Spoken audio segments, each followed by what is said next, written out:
Just eat your damn soup, pipsqueak. What kind of soup is this? It tastes like... Scrolle ribolita? I was gonna say week-old cabbage. Everyone's a critic. Look, all I got to work with is this two-bit soup in a barrel and spice rack that hadn't been restocked since the Coolidge administration. What do you think I should do to perk this slop up? Why's the soup in a barrel? 'Cause it's hard to ladle off the floor? Are those all cabbage soup? Last time I checked. Don't you have any other kinds of soup? No. What about those barrels? What about 'em? What kind of soup is that? It's not, it's special soup. What's special about it? It's made for grown-ups, kid. A soup for grown-ups? That's right, kid. Be nosy. See where it gets you. Can I have a barrel of that soup? A barrel of soup?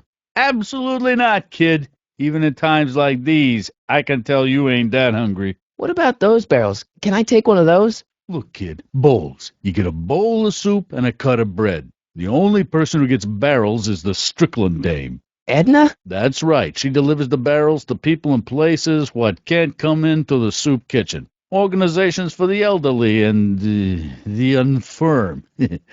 You know, hospitals, orphanages, and whatnot. So, if I need one of these barrels, then... Then talk to Strickland, kid, 'cause you ain't getting one from me. Salt? Salt? What do you think, it's too bland? Too mild? I didn't put too much pepper in it, did I? I just think it could use a little more salt. No accounting for taste these days. Color. Parsley? It might help to, complement the mellow flavor of the cabbage. Compliment the mellow... What are you talking about? You might be onto something, kid. Let me see what I got. Giving the soup a little heat, maybe? Why, is it getting cold? No, I mean, like chili powder. Muy caliente. Oh, bit of a tough guy, huh? Actually, I like it spicy too, but it's gotta be edible for the common folks. Come on, a little dash isn't gonna kill anyone. Aw, heck, you got moxie, kid. Let's spice it up a bit, shall we? Well, this might sound a little crazy, but I just realized what this soup is missing. Do tell. Marmalade! Marmalade? Marmalade? You talking about jam made with orange peels? Yeah, it's like orange chicken, but without the chicken. What, you never had Chinese food? Chinese food? Oh, I see. You're one of them Frisco kids, ain't you? Strawberry, grape, blueberry, marmalade. Marmalade. You sure about this, kid? I've still got some questions about all these barrels. Questions ain't exactly good for your health, Junior. Why can't I have any of that soup from the rack? 'Cause it ain't the soup du jour. If I could just have a small jug of that. No. Okay, I've got some more ideas about your soup. Do tell. Let's see. Have you tried Knock yourself out. paprika? Salt? We already did salt, remember? Oh, right. It could use a bit more, though. More paprika? More? Why not? More parsley? Here, you can add all the parsley you want. Just leave it when you're done. More chili powder? It ain't hot enough for you, kid. I can handle it. You got an iron stomach. I can admire that. I'll let you spice up your own bowl. More marmalade? I'm not so sure about this marmalade idea. It's all the rage in the city. I'll just bring you the marmalade and you can add it to taste, okay? Marmalade. I just think it could use a little color. Paprika? Trust me. Mind if I look around a bit? I still think the soup needs more flavor. I keep this picture of my dad to remind me that even the most hopeless losers can grow up to be pretty cool guys. I love my dad and grandpa, but I'm kinda happy I get my looks from mom. Nothing's changed. I guess I haven't messed up my dad's future yet. My grandpa may be a little wimpy, but he's got great taste in hats. Brown Estate. Klondike 51038. Now where's that soup kitchen? Mom likes putting paprika in her mac and cheese. If Tannen's gut has a weakness, it sure ain't this stuff. It's a hubcap! A guy could get hurt with one of these things. It's a tire iron! It's too bad my skateboard's back in 1986. I bet I could really catch some air with these guys. I hope young Doc's as brilliant as old Doc, 'cause this thing looks a little, rickety. Great, I've got Doc's notes. Now what? This notebook has all of Doc's plans for the flux capacitor and the DeLorean. I'd better make sure it never falls into the wrong hands. And by wrong hands, I mostly mean Biff. Property of Hill Valley High. Holy crap, my shop project! I haven't even started it yet! What's a shop class hammer doing out here anyway? I know I've got a truck now, but this is still the cheapest way to get around. Doc must have built this sometime after we met in 1955. It's funny how he never mentioned it. I've got to go back to June 13th to rescue him. According to this, Doc's gonna get killed on June 14th, 1931. If this newspaper's right, I should be able to find Doc in jail. But where was the jail in 1931? Darn, I was kind of hoping something I'd done had already changed Doc's fate. This story's not gonna rewrite itself until I bust Doc out of jail with Emmett's jet drill. Oh, now that's just not fair. Maybe not. Heavy. Sweet. Nah, I don't think so. Not sure what that'll do. After all the trouble I went through getting this thing, there's no way I'm letting it out of my sight. Doc's notebook doesn't belong to them. Doc's notebook doesn't belong to him. Okay, actually, it does belong to him, but not yet. In any event, it's probably a really bad idea to give him a book full of all the things he hasn't invented yet. That doesn't look like something that needs hammering. I'm sure Doc wouldn't want me waving tomorrow's newspaper in front of the natives. I'd better keep an eye on this. It's really my only way of keeping track of Doc's fate. I don't think Doc would appreciate me whacking his dog in the nose. It's a good idea, but I already know where my dad is. And when. I don't think that picture's going to do anything but confuse people. Arthur's already a little freaked out. I think showing him a picture of his yet-to-be-born son could turn him into a vegetable. I don't think that would be interested in Arthur's hat. I don't want to mess up my picture of Dad like that. I don't want to shoot that. I could break it. I really don't think they need to know the Brown family phone number. If I'm going to catch up with that paddy wagon, I'll need a rocket-powered vehicle. I'll probably only get one shot at this thing, so I'll want to save it for Doc's jail cell. Why on earth would I want to whack that with a tire iron? I don't think throwing the hubcap at that would do any good. In that wacky dream, Doc's notebook was in the clock tower. Hey, son, take a look at Doc's model of the town square. Are you sure you've got all your stuff out of here, Marty? Where's the band going to practice after City Hall tears this place down? I wonder if it's too late to do a benefit concert to save the lab. Did you ever fix that amplifier? I wonder if I can use the power of rock to get Biff to drop Doc's notebook. You're lucky your old man's here, butthead. Man, Biff's a jerk. I wonder if I can make that work for me. Jeez, Dad. Way to not let me fight my own battles.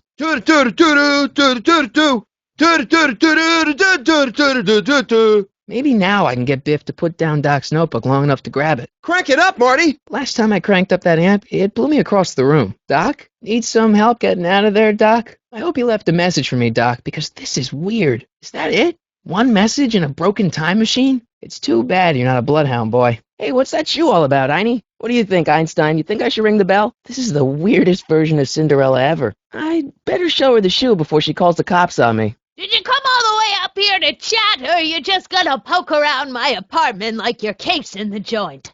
I remember the flames so clearly. The demon spirits went up so clean and blue. Someone should do the same with that smutty video store. If I knew when the video store building was rebuilt, I'd be closer to figuring out when Doc is. You say something, dear? No. What's taking that tea? Where's that tea whistle? I've got to get my hands on those newspapers. Jeez, it's hot in here. Keep looking, McFly. Hold on, Doc. I'm coming. Let's see if I remember this right.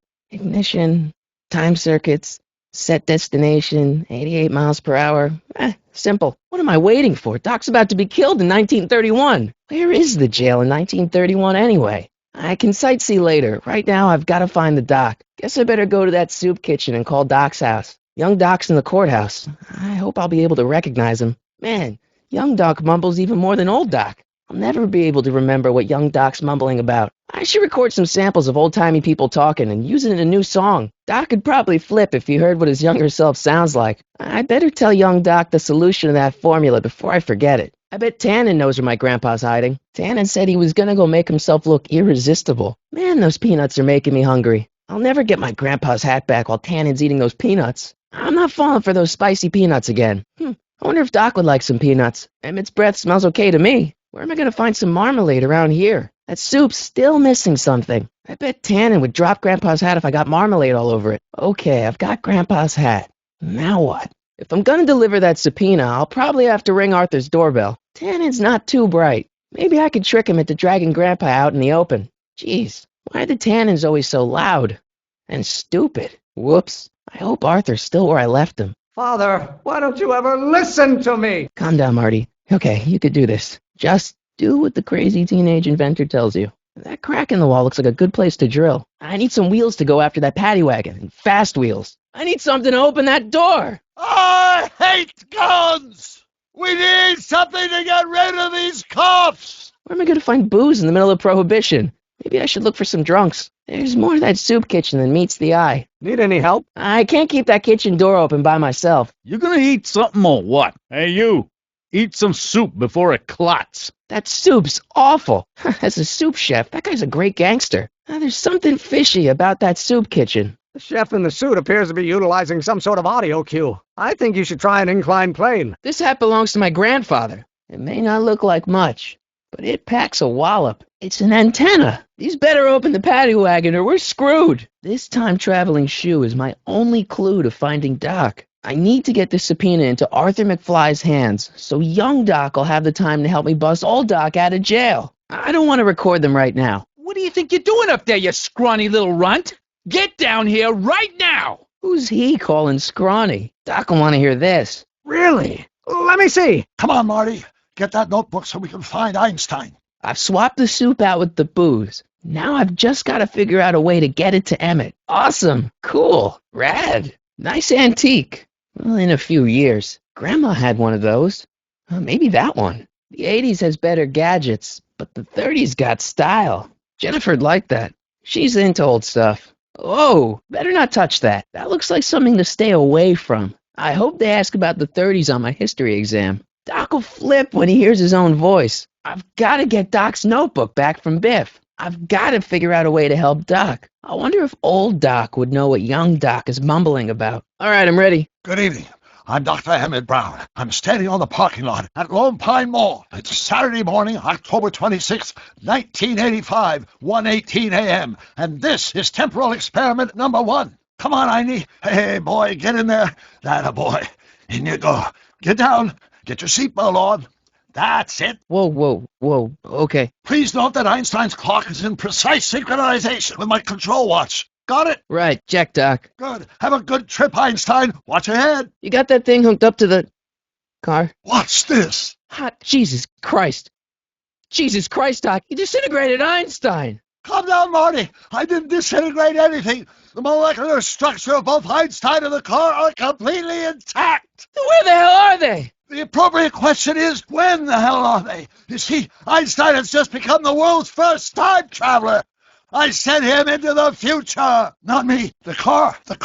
If my calculations are correct, when this baby hits 88 miles per hour, you're going to see some serious shit. Watch this. What did I tell you? 88 miles per hour. If my calculations are correct, when this baby hits 88 miles per hour, you're going to see some serious stuff. Hot jeez. Doc, you disintegrated Einstein. Hot, ow. Doc, what happened to the car? Hot. Doc, what the heck was that? 1 minute into the future, to be exact. And at precisely 1:21 a.m. and 0 seconds, we shall catch up with him and the time machine. Good evening. I'm Dr. Emmett Brown. I'm standing on the parking lot at Twin Pines Mall. It's Saturday morning, October 26, 1985, 1:18 a.m. And this is temporal experiment number 1. Wait a minute, Doc. Are you telling me that you built a time machine out of a DeLorean? Wait a minute, Doc. What are you talking about? A time machine? Wait a minute, Doc. Is this right? I thought your time machine was a flying train. What? A train? Where's the pizzazz in that? The way I see it, if you're going to build a time machine into a car, why not do it with some style? Besides, the stainless steel construction made the flux dispersal. Doc? Huh, that's peculiar. Marty, could you get my notebook? It should be in the toolbox. Flux capacitor? That's it! What the heck's a flux capacitor? My latest invention. The thing that makes time travel possible. In this notebook, I've detailed the nearly 3 decades of scientific breakthroughs necessary to build a working time machine. If it ever fell into the wrong hands, the consequences could be catastrophic. Doc, something's way off here. Consequences could be catastrophic? Whoa, deja vu. Doc, shouldn't we get out of here before the Libyans show up? Let's see. It's mass equals I times Z, and E equals the square root of Z times C squared, and the flux dispersal rate is inversely proportional to the 4th root of N, carry the 9, then... What's in the box? Don't touch that! It's plutonium! Plutonium? How do you think I generated 1.21 gigawatts of power? I'm not getting near that. Notebook. Got it. Yeah, okay. Got it. The temporal displacement occurred at exactly 1:20 a.m. and 0 seconds. Wait a minute. You put your dog in a time machine made out of a DeLorean? It should have caught up with us 27 seconds ago. Doc, what happened to Einstein? No need for concern. It's probably just a minor miscalibration of the time circuits. Where's the car, Doc? Great Scott! Doc, what is it? I've made a horrible mistake. Marty, help! Doc, don't go! Huh? Einstein? Doc? Not even close, butthead. Biff! Say hello to your dad, McFly. Doc's dead, kid. Tell your mom I said hi, McFly. No! Marty, is everything okay? Yeah, Mom. It was just a nightmare. Yeah, Mom. It was just a nightmare. I was in the past, and Doc was there. Well, you're safe and sound now. Back in good old 1986. But you'd better get up. Your father's waiting for you. Huh? Weren't you going to meet him over at Doc's? Holy crap! I'm late. Great Scott! Doc, what is it? I've made a horrible mistake. I'm sorry, Marty. I'm sorry, Marty. Doc, come back! Doc! Doc! Come back. I'm late. No time to talk now, Marty. Go to the toolbox and get that notebook. Look out!